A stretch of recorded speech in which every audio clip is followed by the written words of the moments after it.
Hey there. Today I want to talk about some of the things I wish I would have known to ask both of my surgeons the first time around when I had my first mastectomy, and things that I have asked my surgeons this second time around after meeting with many surgeons and interviewing them and finding some that I'm comfortable with. Then kind of what do you ask them after you've found some that you're comfortable with. And usually you have to start out with a breast surgeon and then go to a plastic surgeon, and if you don't like the plastic surgeon, you kind of have to throw out the whole package unless the breast surgeon has more than one plastic surgeon that they work with. So it's kind of a lot of work and a lot of rigorous trying out of different surgeons. But what I did this time, which is what I wish I had done the first time, is that I found a recommended surgeon, not from a doctor, which is what I did the first time, but from a patient. So someone that I had talked to that had already had a mastectomy and had a great experience and had pictures to show for it, and I really liked the pictures. So starting from that place, I had a lot better luck finding a team that I could work with, not just relationally and trust-wise, but also just in terms of the approach that they took and the outcome that they could achieve with me. So some of the questions that I would ask once you have found a team, whether you're doing just breast surgery and just a single breast surgeon, or if you're adding plastic surgeon onto the team, I would ask, and maybe clarify just in case you don't know, the breast surgeon is taking out the breast tissue. That's their main job. Some of the other specializations that they can have as a breast surgeon is that they can preserve your nerves under the skin, which is something I didn't even know was possible, and I definitely would ask to be able to have nerves and to be able to feel afterwards instead of having numbness or pain, which are the two other options if you didn't preserve the nerves. But those are the two functions of a breast surgeon. Then the functions of a plastic surgeon is that they can do different things with your skin, and of course they can allow for an aesthetic housing for an implant if you should choose to have an implant. So, but aside from those things, I would ask my plastic surgeon in particular what way I could deliver to them my desires and intentions for surgery in a written form. So this is really important to me because my first plastic surgery went really badly, and she didn't listen, she didn't remember, she didn't do what I asked her to do, basically. And so I want to always make sure to have a written form of what your expectations and your wishes are. And also kind of a backup plan if your first wish should not be possible during surgery. So for me, I wanted to preserve as much skin as possible so that I could do a Goldilocks mastectomy. But what they found once they got into surgery was that my skin had a lot of calcifications in it, and they needed to remove a lot more skin than they thought they would. And so I think the reason why it went so badly is that she kind of panicked and just took the plan into her own hands instead of thinking back about what I wanted. And if I had presented what I wanted in writing to her, I think it would have been a lot easier for her to remember what I wanted, which was smoothness and not a lot of extra skin left over. So I wanted either the Goldilocks mastectomy and a flatness of affect with the Goldilocks, or a non-Goldilocks mastectomy and flatness of affect. And what she gave me the first time around was extra skin to provide for an implant, which I did not want under any circumstances. And then the second time around, when she did a revision of that mistake, she left a lump, which she intended to be a nipple, and I did not want a lump or a nipple under any circumstances. And I had made that pretty clear, but she was not thinking back to our decision initially and some of the words that I used initially. And so what I've learned is that it's really good to get your plan in writing and to present it in writing to them so that they are a little bit more accountable to actually fulfill your wishes and desires and expectations. So maybe just asking them if they want you to do that in paper and pen form or typed out form, or if it needs to be in their healthcare kind of portal, like what we call the MyChart system, where you send it in electronic form as kind of an email message. So that was really the big thing I wanted to ask my plastic surgeon, was how I could just articulate in detail exactly what I want as a first plan and as a backup plan. And I really wish that I had had the wisdom and foresight to do that in the first place. Another really important question to ask your plastic surgeon is, when you're getting a Goldilocks mastectomy, you need to de-epithelialize the top layer of skin, so make it a little less water resistant and tough. and more adherent so that you can put another layer of skin on top of it. And what I wanted to know, and you may not want to know this, but I definitely wanted to know how they were going to de-epithelialize my skin. So there is a chemical procedure where they can put chemicals on the skin to melt it away, that top layer of skin, or they can use a knife and scrape it away or cut it away. And I prefer the knife version and not using chemicals on my body at all. There's enough chemicals involved just with anesthesias and stuff for me. And so that was an important question that I wanted to ask my plastic surgeon this time around. And actually I did remember to ask that the first time around as well. Now with the breast surgeon, some of the questions that you might ask will be very different because the breast surgeon is doing a completely different role, having a completely different role in your surgery. They likely won't be the one to make the first cut because they're not dealing with skin as much as what's under the skin.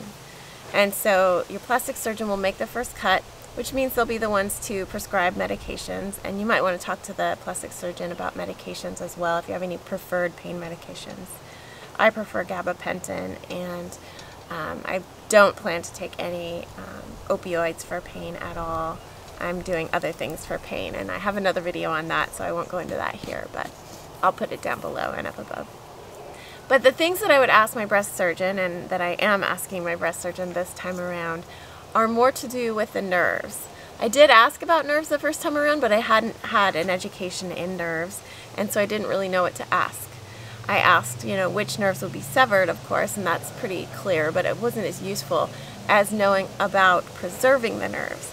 And that's just something that your breast surgeon is going to have or not have based on their training and experience. They will either know how to preserve the nerves that are right underneath your skin, between your skin and your breast tissue, or they won't know how to preserve those nerves. And so it's really important to determine whether they have that skill and that training.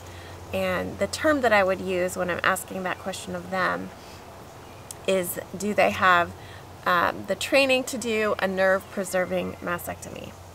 And I'll put some links below to some educational resources around that. There are some podcast interviews, and even someone here on YouTube and who's on Instagram as well, who's an expert in that realm and has a lot to say about that. The other thing that I would ask your breast surgeon in particular is they will be the ones that will have the relationship with the pathologist and sending all of your breast tissue to pathology. So I would ask them when you're going to find out about pathology and when is the soonest that you possibly could find out via your portal or your MyChart system in terms of getting the results of the pathology. It sometimes can be really upsetting when you receive your pathology report and you have a few days before you're going to be seeing your doctor or your breast surgeon to review those pathology reports and the findings. And it can be kind of alarming when you find things on there that you don't understand.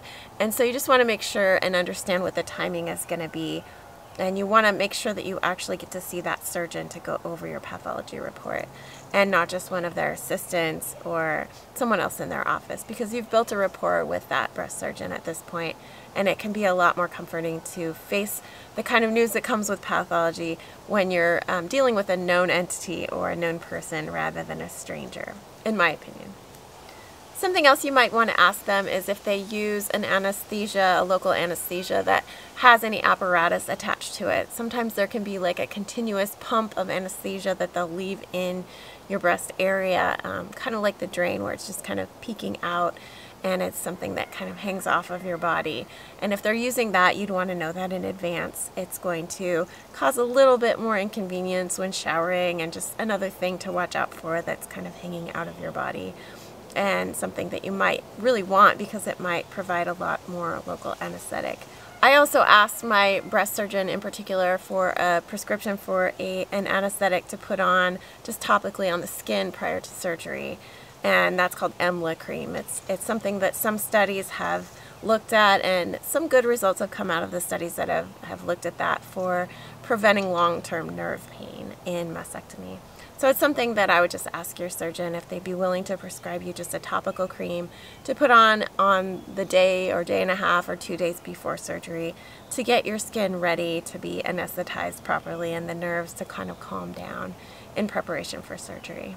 Another thing that I would ask the breast surgeon is At what point will you meet your anesthesiologist and get to talk to them about the different medications that they will be putting in your IV before and during surgery?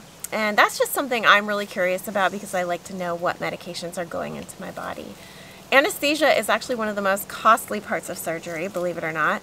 It is extensive. There are lots and lots of medicines that they can choose to put in during surgery, and some of them aren't necessary. And if you have time to do the research and look at what you want in your body and what you don't want in your body as far as those things that aren't necessary, that might be something to spend some time on. And, that can be something that you can spend a lot of time on. And so I don't encourage you to obsess too much about it, but it's something that I've put quite a bit of research into, and I can give some resources below for how to understand the different anesthesia options and corticosteroid options. They're very commonly they will put some corticosteroids in your anesthesia mixture as well. Some surgeons have nurses that will meet with you as a pre-op to prepare you for a really tight pain modification or moderation schedule and titration schedule.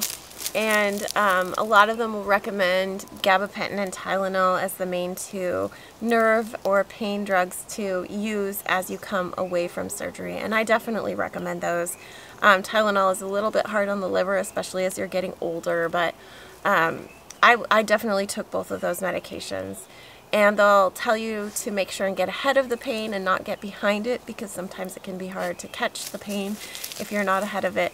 If you're nervous at all about pain, then you'll want to have those conversations, and some surgeons spend less or more time having those pain medication related conversations. So it really is dependent on your comfort level, how many times you've had surgery before, how comfortable you are with different medications.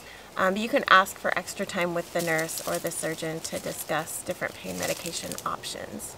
There are lots of opioid pain medications, and you may know that you prefer some to others and you do better with some than others. They'll definitely want to prescribe some kind of opioid just in case you have excruciating pain. I didn't have excruciating pain and I didn't need any opioids after my surgery. So that was really nice, because opioids are not ideal to be having in your body. And certainly not something that you want to have long term.